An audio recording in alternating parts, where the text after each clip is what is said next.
Sejam bem-vindos ao PodTech, o seu podcast de tecnologia, inovação, design, empreendedorismo e muito mais.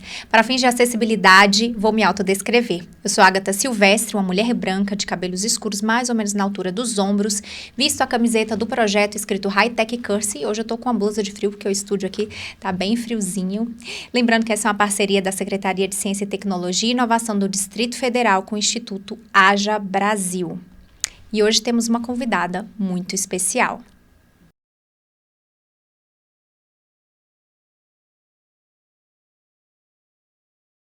Ana Carolina Zimmermann. Ela é conhecida como Carol do Agro. Que prazer ter você aqui, Carol. Prazer é todo meu, Agatha. Fico muito feliz de estar contigo, com uma mulher que já conheci há pouco tempo, mas já admiro tão cedo, né? Muito bom, Carol. Eu fiquei também realmente lisonjeada. Conheci a Carol num evento recentemente e falei, você precisa participar desse podcast para inspirar e ajudar os jovens, né, que assistem esse podcast. Eu queria muito saber ali como que de fato surgiu o seu interesse pelo agro, Carol. Não sei se eu tive muita escolha, para ser muito honesta, sabe, Agatha? A minha história é a história de muita gente na região. Eu nasci em Formosa, que é do ladinho aqui de Brasília. Mas meu pai é gaúcho, veio com a mão na frente e outra atrás, não tinha nada, tinha só o estudo que meu avô ajudou a fornecer para ele. E aí, junto com outros dois sócios, eles fundaram uma empresa chamada Charrua, de insumos agrícolas. Sim. E lá, quando eles começaram a fundar, de novo, empreender na década de 90, a Charrua de 91, bem raiz mesmo, não tinha nada de glamouroso. Sim. Quem olha hoje já vê a gente de mais sólido, não sabe o tanto que foi perrengue naquela época. E em 2000 eles começaram a plantar. Então, eles tinham uma parte de comercialização e em 2000 eles começaram a plantar. Então, desde cedo, eu sempre tive muito dentro do campo, apesar de morar na cidade, mas sempre muito essa referência. Com ele agrônomo, a gente tinha que, eu brinco que eu quase xingava ele na época de fazendeiro, porque a gente tinha que ficar indo no final de semana ver a fazenda o dia inteiro, e aí ficava no carro vendo soja e milho, não sei o quê, eu não aguentava como criança, sabe? Então, tinha quase que uma raiva às vezes, né? E hoje Sim. as coisas se inverteram, eu ressignifiquei. Mas hoje eu tenho muito orgulho, e aí eu posso contar um pouquinho mais pra frente como é que essa mudança de chave ficou, mas a nossa região toda aqui no Centro-Oeste, ela é muito pujante em relação ao agronegócio, em relação ao agro, e eu sou apaixonada por gente. E ver a transformação que o agro trouxe nos últimos 30 anos, especialmente para a nossa região, é uma das coisas que me faz ser apaixonada por ele hoje, assim. Então, tá dentro do setor, eu tenho muito orgulho do que tem sido construído, sabe? Que bom. Carol, e você tá com quantos anos agora? Tô com 30. Tô na beiradinha do jovem ali, né? Super jovem, sim. Muito jovem. Você começou mais ou menos com quanto tempo? Com quantos anos essa jornada, assim, mais profissional mesmo dentro do agro? Então, a minha jornada, ela é meio... Eu sou engenheira de produção, né? Então, não sou agrônoma de formação, mas como a gente sempre esteve muito perto com o meu pai empreendedor, então eu sempre estive no campo de alguma forma. Sim. E como engenheira de produção, eu sempre tive muito para um lado de empreendedorismo, fui de todos os tipos de movimento que você imaginar, movimento Empresa Júnior, representei na Europa com a Brasil Júnior, que quem conhece a Empresa Júnior sabe que é a confederação de empresas juniores aqui, lá. Tive um programa chamado ProLíder em São Paulo também. Então, várias temáticas ligadas a Brasil e liderança sempre me chamaram muito. Sim. E assim que eu saí da faculdade, depois de a gente está falando de tecnologia também, né? A gente fundou um laboratório na UNB chamado Laboratório Aberto de Brasília. Começamos com 3 impressoras 3D, hoje a gente tem mais de 50. Então, é uma coisa que eu morro de orgulho. Fica o convite para quem quiser conhecer um pouquinho mais sobre algum tipo de tecnologia, de manufatura aditiva. É super legal lá. E depois que eu passei por essa jornada, eu falei, poxa, eu quero entender um pouco dos nossos negócios, e eu comecei a trabalhar com máquinas agrícolas. Então, eu fui primeiro trabalhar fora de casa, sou especialista em gestão de projetos, e fui trabalhar com projetos fora de casa. Então, foi meu primeiro respiro trabalhando oficialmente com agro. Aí, de lá para cá, enfim, é uma longa história, mas...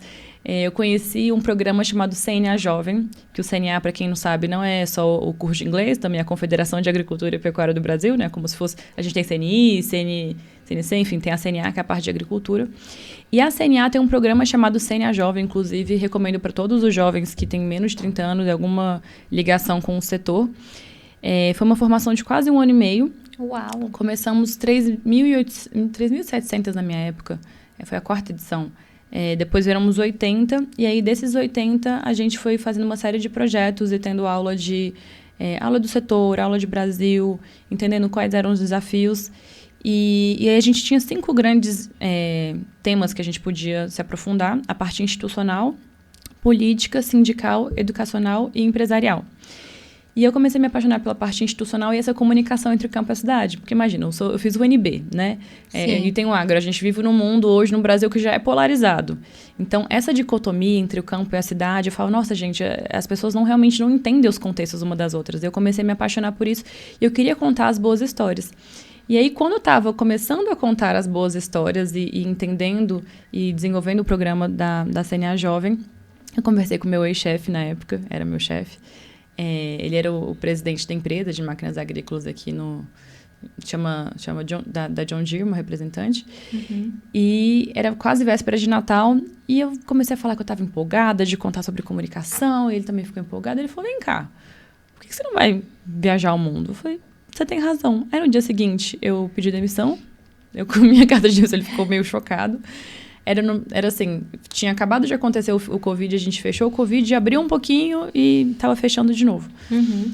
E nesse respiro, nesse mês de aviso prévio, que eu não tinha certeza do que ia fazer, mas eu entendi que meu ciclo lá já tinha dado, que aprendi muito, foi muito rico. Eu já estava mais velhinho e era longe para ele ir. Sim. A gente tinha 20 anos brigando na justiça para conseguir titular as terras que a gente não tinha conseguido, para conseguir realmente vender e meus avós terem uma melhor qualidade de vida. Sim. No mês que eu pedi demissão, a gente conseguiu, e aí a gente falou assim, bom, vamos vender as terras. Minha avó falou, poxa, por que vocês já não têm uma expertise de tocar fazenda? Vocês, como pequena família, não compram, a gente mantém na família, eles conseguem recurso. E aí, meu pai, que já era empreendedor também, já estava louco para eu estar de alguma forma no negócio. Você, vem cá, você não quer não quer apoiar a família não na parte da pecuária? Uhum. Eu não sabia nada de nada, não sabia que era um brete, sabia que era balança, não sabia nada. E foi a primeira vez que eu fui para dentro da fazenda, mas de maneira a tocar a operação mesmo, sabe? Então, eu tinha outros viéses com as operações do grupo, mas o nível mais de gestão. Mas aí para ir dentro de curral, vacinar, são outros 500. Então, de lá para cá, essa jornada nova começou. Uau, incrível, amei. Tô amando conhecer um pouquinho mais da Carol, da sua profissão. Qual foi o momento, assim mesmo, que você percebeu que queria, de fato, empreender no setor rural? Que você falou assim, cara, de fato é isso. Sem essas coisas do destino, das coisas acontecendo. Você falou, é isso aqui que eu quero pra minha vida. Eu gosto quando as pessoas falam que a sorte é quando a oportunidade encontra o preparo, né? Uhum. Que a gente está preparado. O fato de ter vivido muito nesse setor me faz ter sempre uma relação de vínculo. Então, não tinha como eu estar desvinculado. Eu sempre estava, de alguma forma, ali. Mas, como eu sou a segunda geração, e aí tive meu pai com essas 2 outras empresas antes, com os sócios dele, com a Fazenda Ribeirão, foi a primeira vez que eu entendi que poderia ser um negócio meu, que eu podia tocar do meu jeito, com a minha cara. Então, essa sensação de autonomia, de o meu negócio, de transformação, foi quando eu falei, poxa, isso aqui é muito legal. Uhum. Então, a fazenda estava toda... Coitados, meus avós são queridos, amo de paixão, mas não tinham crédito, não tinha estudo para isso, eram outras condições, era numa região de muito assentamento, uma região muito difícil. Então, assim, tinha pasto degradado, não tinha infraestrutura adequada. E nos últimos 4 anos, que é quando eu estou tocando a fazenda, quando estamos tocando a fazenda, a gente reformou a pastagem toda. Então, a gente construiu casa para as pessoas, tem cantina, tem alojamento, a gente cercou todas as beiras de rio para evitar que estivesse degradado. A gente fez uma série de boas práticas para regenerar o meio ambiente. Então, isso dá uma vontade, um brilho, sabe? Assim, de falar assim, poxa, eu também tenho um gostinho de empreender, sabe? Mais do que só dar continuidade para um negócio de alguém, mas dá um senso de transformação, que é o que realmente me move, assim. Então, acho que esse foi um dos caminhos. E aí, na CNA Jovem, esses outros programas foram super importantes para mim também, porque... Na CNA Jovem eu fui finalista, fui vencedora do programa. Fomos 5 que a gente teve a oportunidade de rodar os cantos do Brasil, conhecer outras histórias, ver como é que as pessoas faziam. Que legal. E lá dentro, eu conheci, através de alguns programas, a Nuffield, que é uma rede de pessoas ligadas à agricultura internacional. E aí, com a Nuffield, eu ganhei uma bolsa para poder estudar comunicação entre o campo e a cidade e contar essas boas histórias fora. Porque, infelizmente, no Brasil... tanto a gente fala mal da gente mesmo, né? A gente tem essa síndrome de vira-lata, ao invés da gente ter orgulho da gente, quanto, infelizmente, poucas pessoas lá fora conhecem o tanto de sustentabilidade e boas práticas que a gente tem, e quanto que é viável, né, a gente trabalhar com isso. Então, isso se tornou um grande propósito. Uau, que incrível. Depois eu quero saber mais um pouquinho aí sobre a Nuffield. O que exatamente faz uma engenheira de produção no agro? Pode falar assim, engenheira de produção de uma forma geral, porque a gente também, eu não sei, e provavelmente quem está assistindo talvez também não saiba, mas e quem é engenheira de produção especificamente no agro? Faz essa... Legal. Vamos lá, engenheira de produção. Eu brinco que nem eu sabia direito o que engenheira de produção fazia, então eu tive que ir descobrindo. Quando é rapidinho, eu brinco que é uma administração com cálculo, mas é mais do que isso, assim, porque como engenharia, a gente tem que, tudo que produz alguma coisa, um produto ou um serviço, existe um sistema de produção que está por trás. Então, por exemplo, para fazer esse microfone, alguém teve que produzir esse microfone, uma fábrica produziu esse microfone. Então, os engenheiros de produção otimizam os sistemas de produção, eles tornam os sistemas de produção melhores. Entendi. Em qual área? Aí tem vários tipos de área. Coisas, por exemplo, que a gente estuda dentro aqui na nossa grade da UNB. É que tem muita gente que fala muito da área industrial, mas você pode aplicar para a área de serviços também. Então, por exemplo, eu quero desenvolver um jeito que seja mais ergonômico, então eu posso trabalhar com engenharia de produto. Isso está dentro de engenharia de produção. Eu quero pensar na estratégia da minha empresa de longo prazo, como que eu vou fazer o meu planejamento estratégico. Engenharia de produção pode fazer isso. Eu quero saber gestão da qualidade, para que os meus microfones eles não saiam errado, que não tenha... Como é que eu vou fazer a gestão da qualidade? Engenharia de produção pode fazer isso. Eu quero saber... gestão de projeto, engenharia de produção pode fazer isso. Ergonomia. Então, tudo que está relacionado a sistemas de produção... A engenharia de produção, então, é infinito. Você pode ter infinitas possibilidades, é um campo muito aberto. E o agro, e aí lembrando que agronegócio a gente tem antes da porteira, ou seja, a gente fala que a porteira é tudo que está só na fazenda. Entendi. Mas tem coisas que acontecem antes da fazenda. Então, por exemplo, a distribuição de insumos, a produção de insumos, o maquinário, tudo está antes da porteira. Entendi. A fazenda, que é a produção agrícola, pecuária, frutas, enfim... E o depois da porteira que é a gente processar o que acontece ali dentro. Então, tem frigorífico, tem, por exemplo, o sapato, que tem couro, também está sendo processado, etc. Então, em cada um desses pontos, se tem um sistema de produção, se tem alguém produzindo alguma coisa, o engenheiro de produção pode atuar para melhorar, seja na parte de custo, seja na parte de, como eu disse, de estratégia. Especialmente dentro da porteira... E aí tem a ver com a minha estratégia, com o que eu gosto de fazer. Eu sou especialista em projetos. E a forma como a gente gerencia projetos é diferente da forma como a gente gerencia processos. Então, eu gosto muito de trazer essa visão bruta de gestão mesmo. Uhum. Então, desde a parte administrativo-financeiro, como que a gente consegue tornar o manejo melhor, como que a gente implementa melhor tecnologia. É sempre como que a gente consegue melhorar. Isso eu estou falando para a parte de fábrica, né, para a parte de coisas tangíveis, mas para serviços a gente também pode fazer isso. Então, por exemplo, vou cortar o cabelo. Cortar o cabelo é um serviço que alguém está prestando para mim. Mas mesmo o salão de beleza pode ter um planejamento estratégico, é um negócio também. Pode ter uma forma melhor todo um processo que eu posso otimizar, o atendimento e experiência do cliente. Sim. Então, o engenheiro de produção, ele atua no sistema de produção para otimizar eles. Uau, que incrível. Eu achava que engenharia de produção era somente cálculos. Pode ser também, mas não só isso. A gente pensa ali, a gente vai simplesmente no nome, né? Uhum. Às vezes a gente não dá uma pesquisadinha lá para saber exatamente como é que funciona. E na parte de cálculo, só um parêntese de outras matérias também que eu acho legais, tem, por exemplo, planejamento e controle da produção. Então, como que a gente sabe quantos microfones eu tenho que produzir? Eu tenho que fazer um estudo de mercado e eu tenho que controlar quantos microfones tem que atender esse estudo de mercado. Entendi. Ou então pesquisa operacional, ou então eu preciso fazer um estudo de filas, até fila de supermercado. Quantos caixas de supermercado eu tenho que ter para esse mercadinho meu daqui? Então, tudo isso você consegue fazer com número ou não, com cálculo ou não, mas tem técnica para isso também. Uau, que incrível. Amei saber, Carol. E eu queria saber também exatamente qual é ali, como é que é um dia típico seu dentro da fazenda? Vixe, agora você me apertou, porque um dia típico meu, enfim, eu tenho 4 chapéus hoje, né? 4 papéis. Uhum. Em lugares diferentes. Eu posso contar depois da Charrua e da JLS. Mas quando eu vou pra fazenda, que geralmente é a fazenda de gado de corte, que eu falei é separada da fazenda Ribeirão, Eu tenho ido uma vez a cada 15 dias, porque a fazenda dá 3h30 daqui da minha base, que é Brasília. Entendi. Então, eu vou e volto. E aí, esse dia é um dia mais puxado, eu consigo fazer muitas coisas de maneira online. Então, sim. Por exemplo, eu vou sair daqui, eu vou ter uma reunião com o pessoal do escritório de contabilidade para poder ver contas a pagar. Eu vou ter 2 reuniões seguidas sobre a Ribeirão e eu estou em Brasília, entendeu? Entendi. Então, uma parte só para orçamento, uma outra parte só para um processo de compras. Mas quando eu estou lá, então, o que a gente faz? Conversar com o gerente, conversar com o time, entender como é que estão a parte de infraestrutura. A gente roda, pega ou a cavalo ou de carro, né, caminhonete, e vamos ver pasto por pasto, ver como é que está a disponibilidade de pastagem para os animais, se os animais estão saudáveis, se a gente está conseguindo colocar as informações no sistema de maneira adequada, se a manutenção das cercas está adequada, como é que está o manejo, como é que está em relação à parte de insumos, a gente está conseguindo colocar os insumos e planejar os insumos de maneira adequada, as pessoas estão comendo bem, não estão comendo bem, e aí lá a gente tem porco, galinha, carneiro e tudo só para consumo próprio, sabe? Que então, legal. eu brinco que lá a gente não... a fartura, às vezes dá vontade de ficar lá só pela fartura de comida.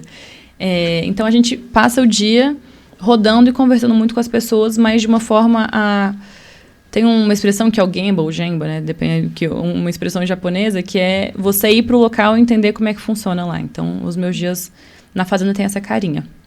Legal. E qual que é a diferença ali entre trabalhar no campo e trabalhar no escritório? Me conta aí. É uma diferença considerável e a energia... Brutal, né? E a energia, ela vai para lugares diferentes, né? Não necessariamente trabalhar no campo é mais cansativo, porque às vezes, mesmo no escritório, também tem reuniões muito intensas, né? E a minha agenda é meio chatinha, assim, de uma coisa atrás da outra. Mas eu acho que no campo tem algumas coisas legais. Por exemplo, você acaba quando a gente está a cavalo, especialmente quando está no finalzinho do dia... Tem um quê meio bucólico, assim, sabe? Um quê de contemplação, sabe? Que você vê, e eu especialmente gosto de correr um pouco mais a cavalo e andar, e a gente vai conversando, e tem o cheiro das coisas, tem o barulho do pasto. Então, tem uma coisa quase que um pouco romântica, assim. Sim. Ao mesmo tempo... vezes as pessoas acham que por ser um trabalho mais braçal, vamos dizer assim, que ele vai ser muito mais cansativo. E como, né, você tá ali, de certa forma, inserida na natureza, né, isso te traz um certo... Pode trazer um conforto. Um certo conforto, uma certa sensação de liberdade, né? Tá trabalhando, mas eu tô, ao mesmo tempo, contemplando. Isso é legal. Mas eu te confesso, Agatha, que depende do dia, tá? Porque, assim... Sol de São João da Aliança é um sol pra cada um também. Então, assim, o pessoal acha que eu vou sempre de camisa até aqui, protetor solar e boné mais ou menos, porque chapéu vive voando na minha cabeça. Mas, assim, também tem os dias muito cansativos, quando a gente vai passar, por exemplo, especialmente em maio e novembro, todos os animais têm que passar no curral para poder serem vacinados, obrigatoriamente. Entendi. E quando os animais passam, aí o dia é divertido, mas é bem cansativo, porque é um trabalho bem manual mesmo. Então, assim, e aí você fala boi por boi, brinco por brinco, o que precisa. Então, é uma rotina intensa. Para as pessoas que estão lá, é uma rotina intensa. Ao mesmo tempo que é uma rotina intensa e braçal, a qualidade de vida eu acho bem boa, sabe? Então, uma das coisas que eu reclamo bastante em termos de infraestrutura no Brasil, internet sempre foi um problema, luz sempre foi um problema, a estrada sempre foi um problema, mas dentro desses problemas, a gente conseguiu mudar algumas coisas. Então, hoje tem gerador, mesmo que acabe a luz, o gerador segura. Sim. Aí, a internet era instável, hoje a gente tem Starlink, então já dá uma segurada. Só que é ruim porque muitas coisas não vêm com o desenvolvimento regional, sabe? Muita coisa a gente tem que ir puxando na frente para conseguir ter essa clareza. Mas tem muita coisa gostosa lá dentro, assim. E é diferente. A gente que tá no agro, a gente brinca muito, né? O pessoal eu tenho vários amigos da Faria Lima, lá em São Paulo, que é onde tem a Rua dos Bancos, né? Sim. Então, eu tenho propriedade para falar, brincando, zoando os meus amigos, que hoje tem muito Faria Limer, que está querendo vir para o agro e acha que sabe tudo, porque sabe de planilha, porque é inteligente e vai conseguir. E não vai, porque tem dinâmicas diferentes, as pessoas têm falas diferentes, a mão de obra é difícil de você encontrar gente qualificada. Enfim, e não é para qualquer um também, sabe? Exige muita dedicação e é muito cansativo. Não é todo mundo que está disposto a se deslocar desse tanto que a gente se desloca, a tá lá, não tem sábado e domingo, porque boi não para de comer, planta não para de comer. Sim. Às vezes tá em época de feriado, você também não tem, você não sabe quando que é. Então, eu brinco que eu canso nos finais de semana com os meus pais na fazenda. Eu ficava frustrada, porque eu queria estar com os meus amigos na cidade, eu ia pra lá, o povo achava que eu era da roça, roceira, e eu ficava assim, e aí, até depois eu trazer os meus amigos juntos e ressignificar isso, foi um processo, sabe? E hoje em dia é legal, é descolado, o pessoal, vamos pra fazenda, que legal, não sei o quê. Uhum. Mas teve um custo, assim, né, na infância. Com certeza. E me fala, qual foi o seu maior desafio ali que você, de fato, enfrentou como mulher dentro do agro? Eu vou te contar uma história besta. Eu vou pedir licença para as pessoas. Eu vou me expor aqui agora, tá? Uma vez, logo no comecinho, quando eu tava aprendendo, lembra que eu te falei que eu não sabia que era um brete, uma balança? O brete, pra quem não sabe, em casa é um lugar onde prende os boizinhos, assim, antes tá no curral, e prende a balança, é onde pesa o gado. Uhum. Eu não sabia nada de nada. Eu falei, bom, não sei, vou aprender, vou fazer experiências nos lugares. Eu sou muito curiosa. Eu brinco que meu superpoder, e a pior coisa também é que eu sou muito intrometida. E eu fui atrás de pessoas pra falar, cara, deixa eu ver como é que eu manejo no seu curral. Deixa eu ver como é que você passa as vacas, etc. E como mulher, e é essa parte que eu vou me expor agora, eu peço licença, espero que as pessoas entendam. Tinha alguns dias que não ia ao banheiro. E aí eu tomei alguma coisinha pra poder ir ao banheiro. Não tinha conseguido ir. Eu tava, tipo assim, mais um outro dia assim. Beleza. Aí eu fui dirigindo também, sei lá, quantas horas até lá. Eu tinha só o localizador do curral, não tinha o localizador de mais nada. De mais nada, fazenda, de nada. Só era onde curral, era o curral. Do curral onde eles estavam com o manejo. Menina, a hora que eu cheguei lá, que tava aquele solão, começou a fazer o efeito do remédio. E aí, eu falei que lá era calor, e eu fiquei mais 4 horas, e não tinha banheiro lá. O banheiro mais próximo era 15 minutos dali. Meu Deus. E eu não sabia pra onde, porque eu não sabia onde que era o caminho, nem nada. Eu não tinha coragem de falar nada, eu comecei a suar horrores, e tinha que ficar com cara de paisagem, feliz ainda e aprendendo, porque tava assim... Aí, na hora que a gente foi no almoço, eu consegui rapidinho, depois voltei mais 4 horas naquele calor dos infernos, eu não entendendo nada, e eu querendo morrer. Resumo da história. Sobrevivi, estou aqui pra contar a história. Tá, mas eu falei assim, gente, o dia que eu tiver um curral, vai ter um banheiro nele, que eu não quero que mulheres passem por essa situação. Não. Ainda mais que homem pode ali se resolver muito rapidamente ali na árvore, ali, né? Fazer Exatamente. E aí, você sabe o que com essa brincadeira? Lá na charrua, a gente faz todo ano um rally. E aí é um rally com os nossos fornecedores e com nossos clientes. Então, os nossos clientes vêm, a gente faz paradas técnicas para contar dos produtos, das novidades, e a gente continua, cada um vai com seu carro, é um rally de precisão. É muito legal o rally da charrua. Que legal. E aí, a gente vai... E aí, uns 3 anos atrás, eu briguei com o nosso time de marketing, porque eles não tinham colocado banheiro numa das estações. E eu louca pra fazer xixi também. Não tinha nem banheiro químico, nem nada. Tô eu lá fazendo xixi, eu tô acostumada a fazer xixi no mato. Abaixada assim, de repente, ouço. Bzzz, cara, drone filmando em cima. Eu falei, cara, nem pra fazer xixi, a gente tem privacidade demais. Exatamente. Esse aí é um desafio complexo, né? Não é? E aí, é uma brincadeira sobre esse negócio do banheiro, mas ela tem um fundo de verdade bem importante. Eu não sei se alguém já viu um filme chamado Estrelas Além do Tempo, que conta a história de 3 mulheres negras, que dá na asa.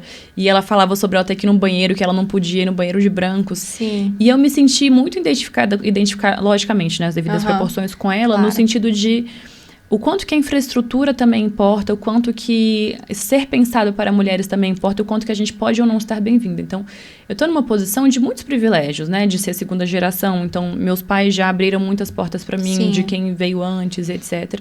Muitas vezes eu tenho que me posicionar de maneira diferente, mais dura. Muitas vezes eu acabo ficando mais masculinizada, e aí minha mãe fica, você tá muito masculinizada, filha, não sei o quê, né? Então... Tem algumas questões que a gente se posiciona diferente. Às vezes tem assédio também, no sentido de você falar, opa, se fosse um outro homem, você não se portaria assim. Então, tem várias dessas questões. E a gente vai aprendendo a navegar nesse cenário, vai aprendendo a se impor, vai aprendendo a colocar, a entender que de novo, a colocar esses respeitos. Mas também que nessas pequenas coisas contam, sabe? Ter um banheiro acessível para as mulheres, ter na charrua mesmo, tem um banheiro só, agora 2 para as mulheres, mas a gente vai ter que fazer reforma para ter mais um banheiro. Sim. E são questões reais que influenciam a gente de maneira verdadeira, sabe? Sim. Com questões que às vezes a gente não sabe. E que, às vezes, essas coisinhas pequenas vão minando um pouco do nosso potencial, do nosso brilho, sabe? O quanto que a gente tem que estar realmente atento para abrir e incluir realmente outras pessoas. Sim, fato. E me conta aqui, em algum momento, Carol, você pensou em desistir dessa sua carreira, dessa sua jornada? Eu não sei se pensei em desistir, mas já passei muita raiva. Muitas vezes, assim, sabe? Em vários pontos dela de maneiras diferentes. Uma vez eu fiz uma consultoria também para uma cooperativa no Sul. E fazendo um programa de sucessão também, foi super legal, foi do zero. A gente teve alguns problemas de comunicação, foi super difícil para mim, para conseguir alinhar. Mas eu sempre tive mesmo quando eu estava no chão, brava e etc., eu sempre me pergunto o que eu posso aprender com isso, sabe? Sim. Então, eu nunca acho que é alguma coisa sem saída. Eu posso chorar, eu vou me dar meu tempo de chorar, de espernear, de correr e abraçar alguém. Mas eu sempre falo, tá bom, o que eu posso aprender com isso? E eu sou bem cabeça dura. Então, assim, se as pessoas falam assim, não vai dar certo... Tem muita gente que, por exemplo, eu comecei a brincar no Instagram pra contar essas boas histórias. E aí, Ana Carolina Zimmermann com 2 M's e 2 N's. É difícil. Então, sim, o meu antigo Instagram, eu quando era Carol Z, já ficou a Carol do Agro. E o A é por causa do Ana, não é nem por conta do artigo. Sim. E aí, eu comecei a fazer isso. E a gente ouve crítico o tempo inteiro. Ai, como é exibida, como quer se mostrar. Você é influencer, você deve sentir isso também. Você está se expondo. E tem um texto chamado O Homem na Arena. Um texto em inglês. Falando sobre como que as pessoas que se expõem vão ser realmente... As pessoas vão apontar o dedo na cara delas. Mas são as pessoas que estão fazendo as coisas acontecerem, né, Agatha? Então, imagina, quantas coisas você já não fez acontecer porque você se expôs, sofreu críticas absurdamente... Sim. Mas ainda assim, é você que está fazendo alguma coisa, né? Então, exato. Em relação a desistir, eu tento ter esse viés, assim, sabe? Tipo, toca meu coração, tô com vontade de fazer isso, tô com energia para fazer isso, então eu vou fazer. E como é que você lida, Carol, com os erros ou imprevistos ali dentro do campo? Que muitas vezes não dependem, né, de você. Total. Olha, é difícil. Voltando agora para a parte da JLS, então a gente tem a Charrua, que é a parte de defensivos, a JLS, que é a parte de agrícola, e nos dois eu tenho um papel de gerente de projetos, então eu toco a parte de estratégia de projetos, e na JLS eu estou como presidente do conselho de administração esse ano, então significa que a gente faz reuniões de conselho de administração e eu facilito. Por que eu estou contando isso? Porque lá na JLS... Ainda que você tenha uma gestão desde 2000, né? Então, 25 anos agora, seja profissionalizada, que a gente veja riscos, etc., tem coisa que você não consegue controlar, você não negocia com a seca. Você pode fazer irrigação para você diminuir, mas ainda assim, às vezes você tem que usar mais da água do que você imaginou porque a seca apareceu. Sim, você não negocia com quanto do sol que vai vir. Vocês têm que fazer ali mais ou menos um cálculo ali baseado, vai ser mais ou menos isso de gasto. E aí, de repente, tudo pode mudar. Tudo muda. O clima, quem que tem a chave do céu? Quem que é amigo de São Pedro, né? Esse dia, eu não sei nem se você sabia que tem protetor solar para planta também. Nossa, eu nunca ouvi falar. Que legal. Tem protetor solar para planta, que é uma forma de, enfim, quando tem excesso de radiação e tal. E os agrônomos, eles são... O pessoal fica, nossa, porque... Tem uma visão meio como se fosse de veneno, isso, aquilo. Mas, na verdade, o engenheiro agrônomo, ele é um médico de planta. Então, assim, você fica doente, você não vai no hospital para tomar um negocinho? Tá, aí você começa a estar com sinusite, aí começa a ficar pior, você não vai tomar um antibiótico? Você pode tomar antibiótico todo dia? Não. Mas se você não tomar, você também vai curar? Também não. Então, o engenheiro agrônomo é quem vai olhar para a sua planta, para a sua lavoura, e entender como que ela pode ficar o mais saudável e produtiva possível. E ele vai colocar, então, assim, poxa, é legal ver as pessoas que realmente cuidam de horta dentro de casa, etc. Começa a aparecer um fungo, começa a aparecer alguma coisa. Menina, então... falar nisso, tu entende um pouquinho de planta? Eu tô com umas lá em casa que estão tudo morrendo. Sério, todas estão morrendo. Você não é difícil? É difícil. Gente, e são pouquinho. Agora, você imagina difícil. Muita planta... Imagina, é difícil. Tô chocada. É difícil, exatamente. Não, e aí o pessoal fala, não, mas é muito... E no Brasil ainda, porque no Brasil é úmido, no Brasil tem é um país tropical, sim, então que tem muito sol. Solar, né? É diferente, porque no hemisfério norte, o que acontece? Depois que tem a lavoura, vem neve e mata tudo. Então, assim, tudo que eles poderiam ter de doença no solo, que eles poderiam... acaba. E a gente não. A gente é mais produtivo, mas a gente também tá muito mais suscetível à doença. É como se a gente tivesse sempre num... Eu tô aqui, e aí eu tô sempre num... Tipo, imagina ir pra Caldas Novas, que você fica na água quente fria, e você tá sempre exposto àquilo. É o nosso solo. Sim. Então, a gente... Voltando, né? Quando você falou sobre como que a gente lida com as incertezas. Algumas coisas a gente consegue modelar. Então, eu consigo... A gente pega histórico de chuvas, pega histórico de...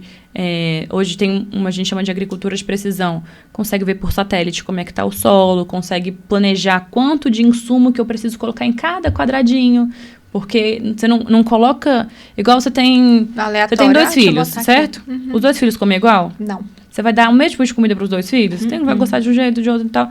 Então, o solo é a mesma coisa. Ele não é uniforme. Então, a gente consegue ver em cada ponto do solo o que cada uma coisa precisa. E aí, a gente precisa colocar essa comidinha do solo adequada. Então, o máximo que a gente consegue fazer... a gente faz, mas lógico que tem muita coisa... Por exemplo, a gente não consegue adivinhar que o Trump ia taxar 50% dos produtos brasileiros, né? Tem coisa que foge, aí a gente tem que... Poxa, como é que a gente vai lidar com isso? Como é que a gente lida com a representatividade? Como é que a gente se adequa, né? Então, é isso. É verdade. E falando nisso, você falou de engenheiro agrônomo, né? Qual é a diferença de engenheiro agrônomo para quem é agrônomo? É a mesma coisa. É a mesma coisa, é a mesma né? coisa. Ah, entendi. Agrônomo e engenheiro agrônomo é a mesma coisa. O que você pode ter também são técnicos agrícolas. Aí eles têm uma formação de nível técnico. Também tem técnico agropecuário. E aí, a diferença, ó. Agrícola, geralmente, a gente está falando mais de grãos, da parte de plantas. Pecuário na parte de animal, etc. Agropecuário, a gente está falando dos 2. Então, tem técnico agropecuário. Aí, e tem outro também que é um engenheiro agrícola, que também trabalha muito com máquinas. Então, eles também têm especialização para entender máquina, porque a máquina por si só, não sei se vocês já pararam para pensar, mas quando a gente tem uma colheitadeira ou uma máquina que passa por cima da planta, aquilo é uma fábrica a céu aberto, só que a máquina que mexe, não o produto que mexe. Então, é como, imagina, você está montando uma fábrica sempre a céu aberto, ao invés de pegar esse pedaço de microfone, tem uma matéria-prima, passa por um processo e uma saída, a planta fica paradinha, ela é a matéria-prima e a máquina que está se mexendo. Então, a gente tem, se for de engenheiro de produção lá dentro, né? Sim. Existe uma fábrica que está realmente sendo feita a céu aberto. Legal, amei. E existe alguma resistência à inovação no setor agropecuário, você acredita? Tem bastante, mas eu acho que tem essa resistência em tudo quanto é lugar, assim. Então, assim, por um lado, que a gente tem... É um setor muito tradicional, que valoriza... E tem muito essa questão, até você parar para pensar, mesmo aqui no Centro-Oeste tem muita gente do Sul, e aí no Sul você tem gente que valoriza, que são muitos imigrantes, então que valorizam as tradições, que valorizam as histórias, que tem um ponto legal também. Então, tem um lado conservador, mas também no agro tem muita tecnologia. Então, é surreal, assim, o quanto que o desconhecimento, às vezes, da gente na cidade tem em relação da tecnologia embarcada que tem dentro de uma máquina, que tem dentro de uma planta. Porque, às vezes, a gente não imagina, mas foram feitas vários cruzamentos para uma plantinha conseguir ser, por exemplo, resistente à lagarta, uma plantinha conseguir ser resistente à seca, uma plantinha... Então, tem tecnologia e ciência mesmo. Você tem noção, há 30 anos atrás, o Brasil era um país importador de alimentos. O que significa? A gente tinha que pegar alimento de outro lugar e a gente trazer para cá. Hoje, nós somos um dos maiores exportadores de alimento. Sim. E o que aconteceu? Foi só porque a gente abriu tudo de área? Não, você sabe... Uma pergunta, você sabe quanto % de área nativa a gente tem no Brasil? Não faço ideia. Chuta, dá um chute. Eu não sei. Sei lá, 800 milhões de hectares? Não, em percentual. Não sei, 60%? Mandou muito bem, 66%. Olha! 66% de vegetação nativa. Ou seja, a gente acha que a gente abriu tudo e, na verdade, a grande parte do nosso território está preservada. Sim. Então, cabem vários países da Europa juntos dentro dessa área que a gente está preservada e metade desses 66% estão dentro de propriedades rurais. Porque a gente é obrigado também, né, é lei, mas eu gosto de seguir a lei. Sim. A gente é obrigado a ter um pedaço ali da nossa terra que é para a área de preservação permanente ou então de reserva legal. Então, no Cerrado, por exemplo, 20% da nossa área a gente tem que preservar e não pode tocar em nada. Se for no ambiente amazônico, no bioma da Amazônia, são 80%. Então, assim, você tem uma casa... É como se você tivesse uma pousada com 10 quartos e você só pode alugar 2 para você poder fazer alguma coisa, entendeu? Sim. E por um lado, que tem um custo para isso, porque a gente é responsável também. Por outro, o que entristece é a gente não contar isso para as pessoas, a gente não ser visto como alguém que está também preservando e sendo guardião da nossa terra, né? Exatamente. E agora falando um pouco sobre tecnologia, eu queria saber como que surgiu a Terra Vision, essa ideia. Legal. A Terra Vision, na verdade, nós somos uma concessionária, então é uma concessão. A tecnologia mesmo vem de uma empresa espanhola. Para quem está aí nos assistindo, é uma empresa de tecnologia de inteligência artificial para produtores rurais e também para outras empresas, que ela consegue pegar 5 constelações de satélite, ou seja, o satélite vem, tira uma fotinho lá da sua propriedade e você consegue ter informações do solo, então você sabe que tipo de solo você tem, consegue ter informação da planta para saber se a planta está com algum tipo de deficiência, se não tem algum tipo de deficiência. Nossa, eu tô precisando desse lá Tem que colocar essa pontinha do lado de fora pro satélite. Dá pra fazer por drone também. Pois drone dá pra... Carol, tem como você mandar o drone aqui da Terra Vision pra poder ver minhas plantinhas? Poder fazer, legal.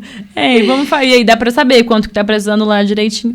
E aí com isso a gente também trabalha muito com agricultura de precisão, que aí imagina. Gente, muito interessante. É bem legal. Você olha de cima e aí você vai ter um mapa. Então vai ter uma partezinha vermelha, uma partezinha verde.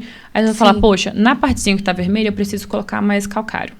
Na partezinha que está verde, eu preciso colocar menos. Eu consigo ter um histórico de chuvas, São várias informações para os agrônomos que estão ali. Tanto é que o nome do software chama layers, que em inglês significa camadas. Então, são camadas de informação sobrepostas que elas vão ajudando a melhorar a qualidade da lavoura. E se a gente tiver histórico das 3 últimas safras, a gente consegue até prever quanto que vai sair de produção no final, o que é muito, muito raro da gente conseguir ter uma previsibilidade boa e a gente consegue chegar em 90 e tantos % de acerto com essa previsibilidade. Então, é bem, bem legal. Uau, que incrível! E aí, hoje em dia, quem está tocando a empresa... Assim, eu sou sócia fundadora, junto com outros 3 sócios, mas meu irmão está mais à frente do negócio. Meu irmão morou fora 7 anos, voltou esse ano. Estou feliz de ter o meu baby em casa. Mas ele está tocando e, enfim, a gente tem boas expectativas para a Terra Vision.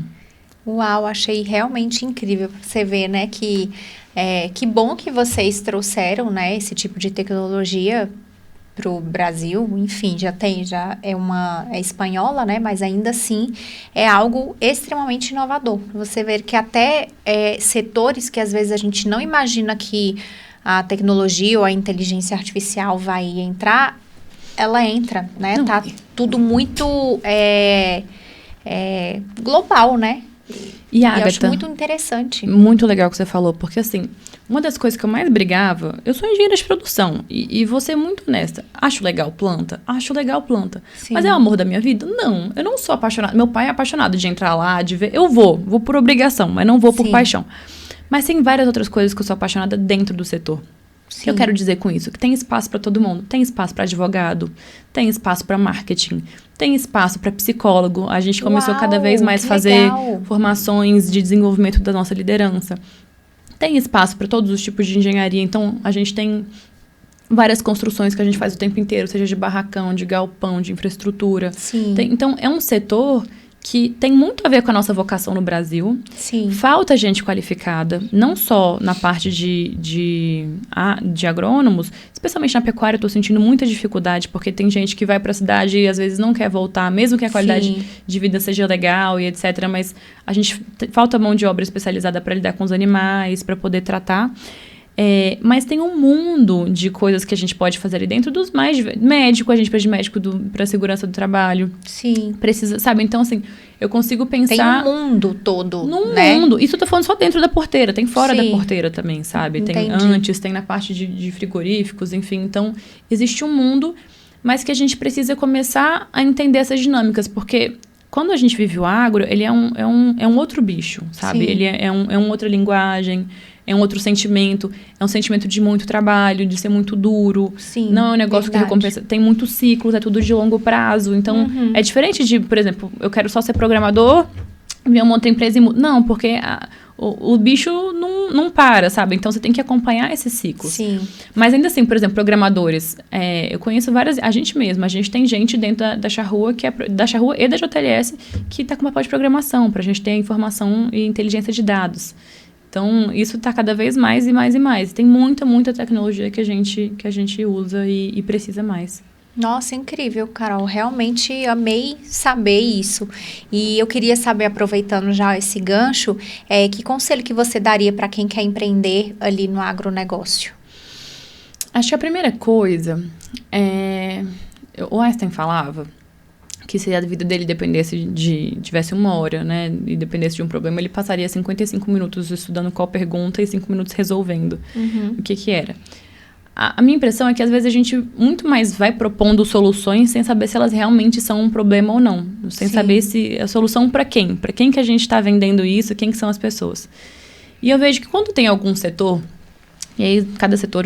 Só um segundo.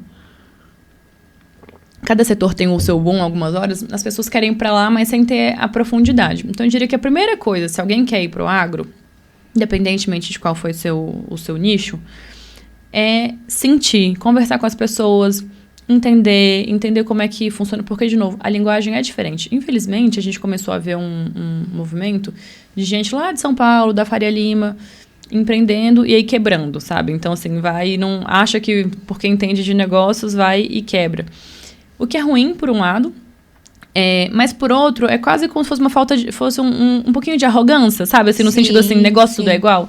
Então, meu conselho para quem quer empreender no agro é, primeiro assim, entra e sente, entende onde você pode ter, entende quais são problemas reais, aí depois a solução vem. A solução vem depois de entender o problema. Então, por exemplo, se eu sou advogada, nunca trabalhei no agro, quero entender alguma coisa, quem são as pessoas que querem ouvir sobre parte sucessória? Como que eu consigo entender a realidade delas? A partir do momento que eu entendo a realidade delas, eu proponho meu produto. Mas não o contrário, entendeu? Entendi.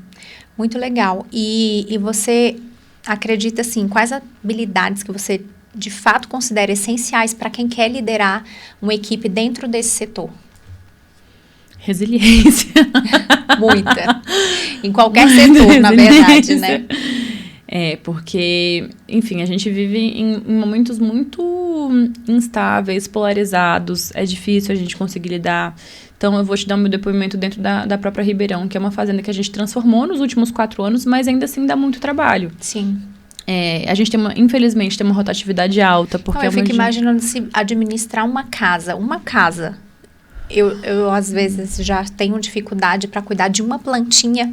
Elas vivem morrendo lá em casa. Mulher, não é simples. Uma fazenda.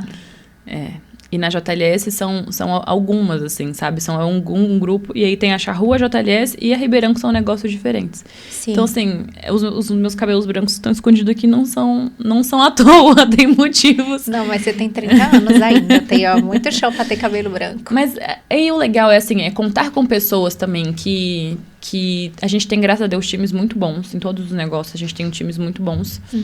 E tem desafios inerentes aos negócios. Então, de novo, por exemplo, na Ribeirão, a gente está numa região de assentamento. A rotatividade acaba sendo muito alta. E toda vez que você perde alguém, você tem que treinar a pessoa de novo. Você tem que... tem todos os cursos de encargos também. E aí, readequar e colocar de volta no time. Então, essas coisas, elas demoram. Você precisa... Tem que ter senso de dono, sabe? É uma coisa... Quando você é CLT, quando você está só como... trabalhando para alguém, você não se preocupa tanto porque alguém está cuidando disso, né? Sim. Alguém tá cuidando disso. Nessas outras questões, acontece alguma coisa de novo, sábado, domingo, feriado, etc. Quem segura o rojão é você, quem segura o fluxo de caixa é você. Ao mesmo tempo, é muito gostoso para aquilo que eu te falei lá no começo, sabe? Você vê de onde a gente veio e para onde a gente vai, dá um senso de realização e propósito muito legal. Sim. Mas você tem que estar muito ancorado no propósito, muito ancorado em falar assim, poxa, isso me move, isso mexe comigo. Então, resiliência é uma delas. Eu sou muito curiosa e intrometida. Então, assim, conversar com outras pessoas, especialmente ser humilde de falar assim, poxa, eu não sei isso, me ensina, me explica. Sim. Igual a história que eu contei do curral, né? Sim. Não precisa passar mal nos currais da vida, mas dá pra poder ver. Hoje tem muita informação acessível na internet. Muita. Sim. Então, por exemplo, hoje o Senar, que é o Serviço de Aprendizagem Rural como se fosse o Senac, enfim, tem o Senar Play online gratuito. Você consegue fazer uma série de cursos da agricultura e da pecuária, que vai desde instalações rurais, administração rural, até apicultura. Então, tem muita informação disponível, você ganha certificado e consegue fazer coisas legais. Tem outras empresas profissionalizadas para você aprender. Da mesma forma, aprender sobre empreendedorismo, porque, apesar do setor ser diferente, tem muita coisa de empreendedorismo que é igual, né? Sim. Então, lidar com orçamento, lidar com fluxo de caixa. Então, tem muita coisa. E tem espaço. Tem espaço também não só para produções maiores, com maiores volumes de terra, etc. Mas também, por exemplo, você tem uma chácara e aí tem as vaquinhas. Você consegue fazer um queijo, você consegue fazer um queijo artesanal diferente, que você consegue colocar um valor agregado diferente. Sim. Aqui tem muitas oportunidades do Sebrae, do Senar mesmo. A Anagro Brasília, que é a feira que acontece todo ano no centro, aqui em Brasília, eles fazem umas feirinhas com produtores, é muito legal. E tem todo tipo de produtor, é uma forma de você agregar valor. Então, tem muitas oportunidades mesmo. É difícil, por isso que eu tô falando, não é nada glamuroso no sentido de, né?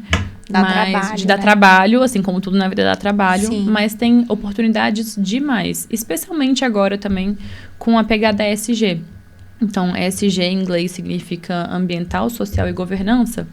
É uma sigla para falar de tudo que tem a ver com sustentabilidade, como que a gente olha para as pessoas, como que a gente olha para o meio ambiente. E tá vindo dinheiro disponível de alguns fundos para pessoas que são empreendedoras assim. Então, às vezes, mais dinheiro para mulheres, ou então dinheiro se você tem algum tipo de prática. A gente está engatinhando nisso ainda, mas a agricultura familiar tem acesso a recurso diferente, a agricultura familiar que tem módulos menores. Então, especialmente para pequenos e médios empresários, produtores rurais, de maneira geral, a gente tem que tomar decisões que são muito difíceis e são muito complexas. Então, a inteligência artificial ela pode ajudar na tomada de decisão. Sim. Então, por exemplo, eu quero vender milho. Eu não sei qual é o melhor mercado. Eu posso usar uma modelagem de inteligência artificial, mas quem vai tomar a decisão, no final das contas, sou eu. Porque quem tem o apetite ao risco sou eu. Entendi. Então, assim como não existe um software pronto para falar onde você tem que investir seu dinheiro, vai depender para que você quer seu dinheiro. Você quer seu dinheiro para poder ter uma excelente faculdade aonde nos Estados Unidos para os seus filhos, você vai colocar um tipo de dinheiro específico. Se você quiser para comprar alguma coisa depois de amanhã, você vai colocar em outro lugar diferente. A mesma coisa com inteligência artificial. Ela pode fornecer informações, mas quem vai tomar a decisão final vai ser você. Entendi. Você acredita que existe espaço para os jovens da tecnologia que nunca pisaram ali numa fazenda, mas querem de alguma forma atuar no agro? Demais, demais, demais. Você sabe que eu fui uma vez mentora num hackathon lá em Mato Grosso. E era do governo do estado, etc. Mas tinha muita gente que estava justamente com essa pegada. E muita gente não sabia, e o pessoal mandou super bem com os produtos que eles estavam desenvolvendo para o pessoal do agro. Minha única recomendação que eu tenho, de novo, é entender quem são as pessoas que entendem dos problemas. Então, que a gente tem demanda para trabalhar com tecnologia, que a gente tem demanda para trabalhar com programadores, a gente tem muita, muita, muita. Qual que é a dificuldade? É conseguir transcrever uma necessidade para uma solução. Então, que essas pessoas que vão programar consigam ou elas mesmas aprender quais são os problemas a serem resolvidos, ou ter alguém que faça essa ponte para poder traduzir uma coisa com a outra. Legal. E como é ser uma das principais vozes femininas dentro do agro? Me conta, Carol. A Carol do agro. Uma das principais vozes é por sua conta. Uma das talvez mais intrometidas. Eu me sinto muito honrada. Ela é humilde. Eu me sinto muito honrada, porque eu brinco que estou rodeada de gente boa, sabe? E é muito legal quando você tem bons exemplos. É desafiador também, porque o tempo inteiro eu me sinto cocô do cavalo do bandido, que eu falo, gente, não fiz nada na vida. Mas é muito legal no sentido de poder contar as boas histórias. Sim. E a gente tá carente, sabe, Agatha, dessas boas histórias. Eu tive na COP, na COP 28, lá em Dubai, por um programa da World Farmers Organizations. É como se fosse a CNA do mundo, a Organização dos Fazendeiros do Mundo. Entendi. E aí, a princípio, eu só ia participar do evento. No final das contas, eu falei em 9 painéis diferentes pro público. E eu não tô falando isso pra me achar, não. Tô falando isso pra como falta gente e demanda pra gente contar as boas histórias. Então, na verdade, é um convite pra você aí contar suas boas histórias também. Especialmente você, que nós, né, somos brasileiros, jovens, especialmente mulheres também, gente que tá na tecnologia. Como que a gente conta as boas histórias? Que o mundo tá carente dessas boas histórias. E tem espaço pra gente ouvir isso. Então, vou estar nessa COP de novo agora, contando mais um pouquinho sobre isso. A gente gosta de mostrar tanto na Ribeirão, como era antes e depois. Na JLS, a gente fez uma cartilha ESG contando cada uma das práticas que a gente faz, seja da parte social. A gente abre as portas tanto para escolas do município, a gente abre para gringo viver, porque ele vai falar mal, então você vai falar com propriedade. Aí chega lá e vê que a gente tem muita coisa legal, recebe instituições também. Então, legal. A gente começou a contar essas histórias. E, de novo, eu sou apaixonada por isso, né? Então, quando você pergunta sobre vozes, e eu gosto de falar, você sabe, né? A gente gosta de falar também. Mas ser vocal sobre o que a gente é apaixonado por é um privilégio muito legal, né? Então, poder contar, honrar o que aconteceu no passado e, ao mesmo tempo, ser quem eu sou, né? Gostando dessa parte de comunicação e, especialmente, pensando que futuro a gente quer construir como país, como setor, como indústria, eu tenho muito orgulho de poder contar essas histórias. Que bom. E você acredita, assim, o que mudou ali nos últimos anos para a mulher dentro do agro? Olha, eu acho que muita coisa mudou. Tirando o banheiro, né? Tirando o banheiro. Tem mudado também um pouquinho, um pouquinho. Engraçado, eu acho que hoje a gente começa até a ter um pouco mais de influencers, que a gente tinha poucas. Então, antes a gente tinha... um aqui, outro ali, a gente já começa até a ver, tem uma cultura pop agro diferente já, sabe? Então, acho que a própria Ana Castela fez um grande serviço nesse sentido. Eu admiro muito porque tem um pouco dessa cultura pop, já tem amigas que são influencers que têm essa cultura É até um pouquinho diferente de mim, porque como eu tô no campo e na cidade, eu não sou estereotipicamente, não me visto como cowgirl, sabe? Apesar de também ter essa skin, como dizem os jovens de hoje em dia. Sim. Mas eu sinto que a gente está começando a assumir esses lugares mais técnicos também. Então, ainda tem muito evento de mulher que eu sou super favorável que tenha, mas uma coisa que eu sentia falta nesses eventos de mulheres era substância, porque a gente falava como que era importante representatividade e legal, e tem que fazer isso mesmo, e é importante fazer isso mesmo.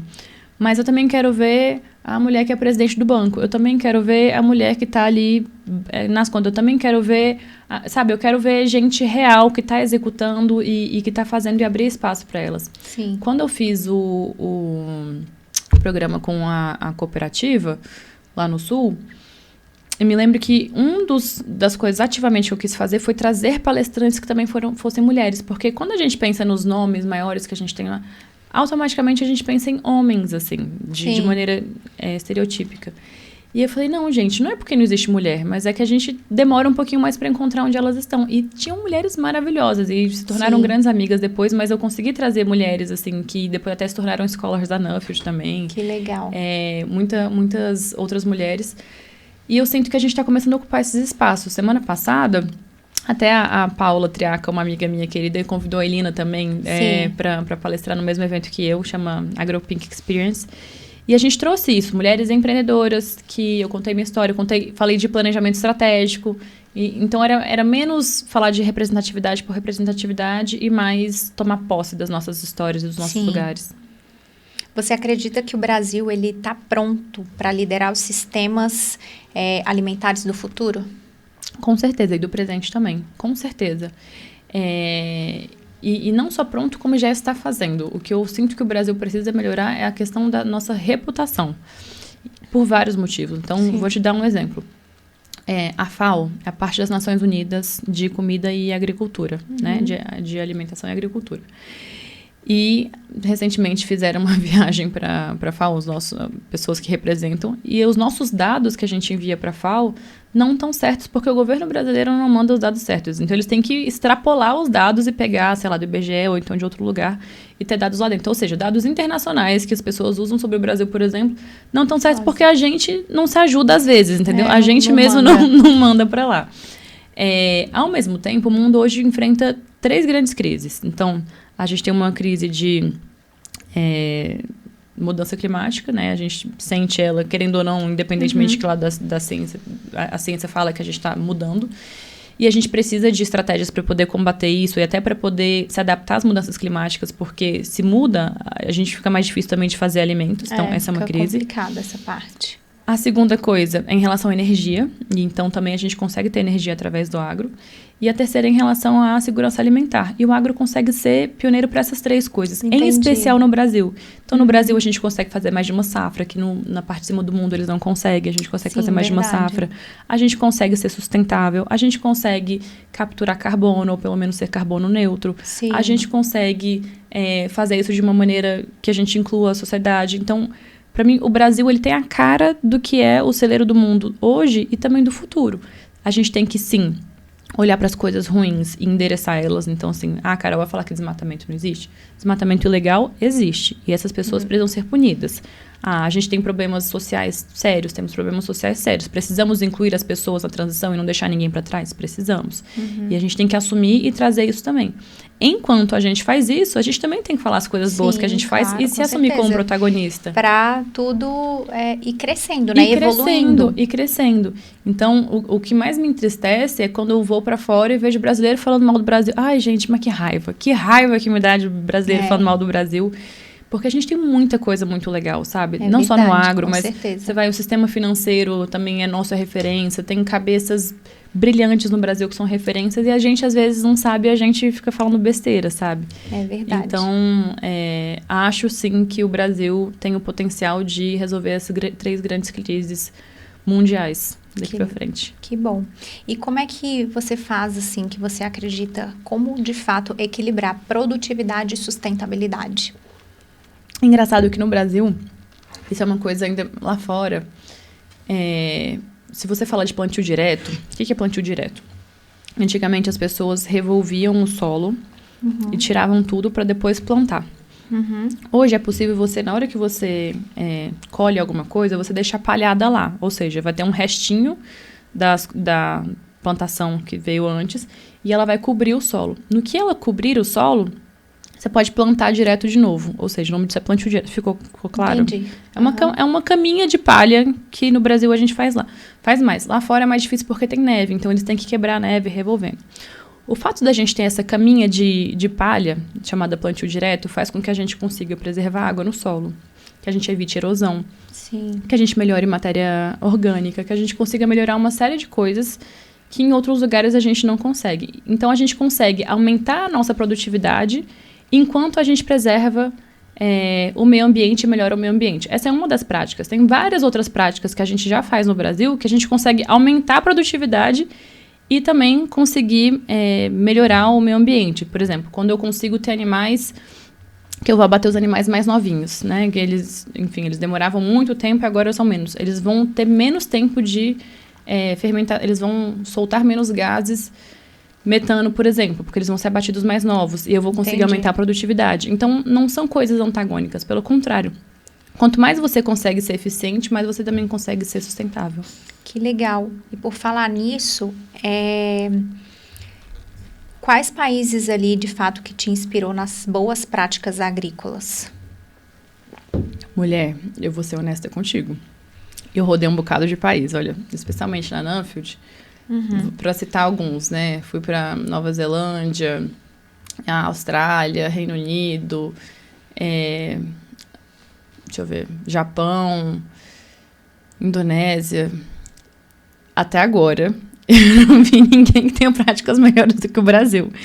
E muitas coisas. Isso é muito bom, né? Para nós. Pra gente é muito legal. Assim, logicamente, eu aprendi coisas legais com outras pessoas também. Então, a Nova Zelândia tem uma preocupação muito grande com a parte de sustentabilidade. Você vai em todos os produtores rurais, eles sabem a pegada de carbono. Só que a Nova Zelândia é um país de 4 milhões de pessoas. Então, 4, 5 milhões de habitantes. São poucos habitantes, né? Então, é uma outra pegada, mas eles são... É outra realidade. Mas, por exemplo, é legal que eles foram os primeiros países, se não me engano, a terem mulheres como presidente, sabe? Mulheres votantes também. Então, eles são progressistas em alguma dessas questões. Legal. Se preocupam muito com isso, mas é diferente. Agora, sustentabilidade, como eu vejo no Brasil em grande escala, o Brasil dá um show. Dá um show mesmo. Que incrível. E o que o Brasil pode ensinar ali para o mundo em termos dessa produção alimentar? Eu acho que é justamente mostrar que produção e proteção não são antagônicas, sabe? A gente consegue, sim, produzir de maneira sustentável. Então, eu me lembro uma vez, eu tive com uma ministra da Holanda, eles têm um ministro do nitrogênio. Eu nem sabia, imagina, tem um ministro só de nitrogênio. Gente, que incrível, eu nunca soube. Eu também descobri só quando eu a conheci. Que legal. E ela falou, enfim, eles têm outras demandas, é um outro país, mas ela estava incentivando ter menos produção de carne, porque no país deles, eles chegaram no limite da produção de carne e que não fazia mais sentido ser, enfim, tem a ver com como o solo é feito lá. Entendi. E aí, aqui no Brasil, a gente falou justamente o contrário. É possível, mesmo com as áreas que a gente tem, aumentar a produção de carne e melhorar o meio ambiente, porque a gente consegue usar pastagem degradada ou reformar a pastagem ou transformar em agricultura e ainda assim aumentar a produtividade, que para eles é meio contraintuitivo. Então, mas como assim? Porque para eles intensificação é uma coisa ruim. Pra gente não. A gente pode intensificar e melhorar o ambiente mesmo assim. Ao mesmo tempo, a gente tem tecnologia e clima e ambiente para isso. Então, eu acho que isso é uma das coisas que a gente pode ensinar. Para o mundo, a gente tem muito a ensinar de agricultura tropical. Então, a África está começando a melhorar na agricultura tropical. O Brasil está anos em relação a isso. E, em especial, essa relação com a cultura do campo mesmo. E a cultura do brasileiro é uma cultura muito gostosa, sabe? Então, os meus amigos que vêm pra cá ficam encantados na relação com a comida, com o alimento. Sim. Quanto que a gente faz festa. Então, vem pra festa junina. Gente, olha o tanto de coisa que a gente faz com milho. Faz pamonha, faz canjica, faz cuscuz. Curau. E aí, tudo aquilo, sabe? A cultura do Brasil é muito legal, né? Eu fico até triste, por exemplo, meus amigos que não conseguem entender meme brasileiro na internet, porque os nossos memes são uma riqueza nossa. Ele tem uma riqueza. E eu sinto que os meus amigos, quando vêm pra cá, ficam felizes de experienciar mesmo essa cultura. Sim. E a gente continuando sendo competente, né? E, Carol, me conta aqui, que habilidade que você aprendeu ali na prática e que nenhuma faculdade ou curso te ensinou? Nossa, foram várias. Tem uma que eu tenho falado mais recentemente. Assim que eu entrei na Charrua, os sucessores têm que fazer um programa sobre rodar as áreas todas e apresentar o que a gente viu e propor melhorias. Isso tem alguns bons anos. E eu toda intrometida, fui toda criticar, né, o trabalho de anos, de décadas. Eu falei, olha, gente, isso aqui é legal, mas eu faria isso diferente, tá aqui. Também acho que a gente tem que fazer planejamento estratégico. Então, aqui as consultorias e os valores. E aí, um dos sócios, que é um pouco mais conservador, virou, minhas coisas boas. E ele começou a descer o cacete. Aí, depois de um tempo, eu entendi assim, cultura organizacional... E eu até ouvi isso depois. Cultura organizacional é um sistema imunológico da organização. Ou seja, para você entrar, se você entrar, vai te expulsar. Se você é diferente, vai te expulsar. A cultura vai te expulsar. Para você mudar qualquer coisa, você tem que fazer como se fosse uma vacina. Primeiro você tem que ir aos pouquinhos e tal. Então, antes de querer resolver alguma coisa, você precisa entender, fazer um diagnóstico, fazer com que as pessoas te vejam mais como uma parceira do que como uma ameaça, do que como uma ameaça. Uhum. E perceber isso, de honrar o sistema, o pessoal nas constelações fala isso também, né? A hierarquia, mas a hierarquia no sentido de ordem, de honrar o que veio antes de você e depois você mudar, mudou muito minha abordagem e fez com que eu conseguisse fazer muito mais mudanças depois que eu comecei a honrar o que tinha, falar, poxa, que legal que a gente fez até agora. A gente honra, a gente agradece que a gente fez o melhor que a gente podia e agora a gente tem outras possibilidades também. Então, foi muito mais fácil, menos resistência e alguns projetos mais radicais fluíram depois disso também. Eu queria saber sobre a Charrua, né? Eu queria, como que você acredita que ela se destaca ali no mercado de insumos agropecuários? Olha... A gente, de novo, falando de cultura, a Charrua tem um jeitão dos sócios fundadores dela, né? São 3, um deles está só agora na JLS agora, e tem um outro sócio lá em Unai. Mas a gente entende que a gente é muito bom, o nosso time é muito bom, sabe? Em relação à assistência técnica. Então, a gente morre de orgulho que quando tem algum evento com os fornecedores, o nosso time sempre tem aqueles quiz, a gente sempre fica em primeiro lugar, todo mundo senta lá na frente, a gente tem um clima gostoso, sabe? Então, a gente tem orgulho de estar lá. A nossa pesquisa de clima está sempre alta. Então, acho que tem um ambiente seguro, que as pessoas gostam de trabalhar, que as pessoas têm orgulho. Tem uma coisa que eu adoro na Charrua, é café da manhã de aniversariante. Gente... Todo café da manhã de aniversariante, o pessoal chora e fala como é feliz de estar ali. E é um negócio super gostoso, que ninguém quer abrir mão, sabe? Então, você vê que, assim, Tá longe de ser uma empresa perfeita, é longe, tá? Eu particularmente tenho várias críticas. Mas aparentemente é leve. É leve, é uma empresa gostosa de estar. A gente sente que existe uma parceria, sabe? Existe propósito, as pessoas entregam o que tem de melhor. E as pessoas acho que fazem total diferença na experiência do cliente, em confiar no produto, como é que ele é feito, na tradição, da gente cumprir o que a gente fala. Então, nesse mercado tem muita dificuldade. Às vezes eu te prometi uma coisa e não consigo te entregar. E para a lavoura é fundamental que você entregue na hora certa. Sim. Então, a gente cumprir com a nossa palavra, a gente ser muito consciente com caixa, a gente não fazer nenhuma besteira, não fazer nenhuma besteira com crédito. Então, a gente é sempre muito consistente, eu diria isso. Legal. E você falou, né, que foi bolsista na Nuffield. E como é que faz para um jovem que está assistindo quer também ganhar uma bolsa dessa? O que ele tem que fazer para conseguir uma bolsa internacional dessa? Show. Tem muitas oportunidades de programas fora. A Nuffield escreve Nuffield, no Field. Ou então, se tiver difícil de escrever, lá no A Carol do Agro, meu Instagram também na bio, tem os lugares pelo que eu participei, fica mais fácil. A Nuffield, você tem que basicamente ter uma clareza de ter algum vínculo com o setor e você ter disponibilidade para ter essas viagens e aplicar. Então, no site da Nuffield ou então pelo Instagram, você consegue aplicar e fazer parte das próximas etapas. Geralmente, você vai ter que ajudar a procurar seus próprios patrocinadores para você conseguir ir para fora. Sim. Porque não são viagens baratas, a gente está falando de 4 etapas. Uma é o CSC, que é uma conferência... também tem que falar inglês, né? Pelo menos o suficiente para você conseguir entender. É a conferência que vão todas as escolas do ano, que é bem legal.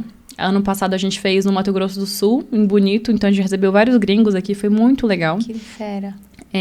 Depois a gente vai para o GFP, que são 4 semanas de viagens internacionais com um grupinho menor de 6 a 13 pessoas, e a gente vai para uns 4, 5 países diferentes, em continentes diferentes, entendendo? E mais 8 semanas de viagens individuais para você estudar seu tema de pesquisa. E o meu tema de pesquisa foi como que a gente torna o Brasil reconhecidamente uma potência agroambiental?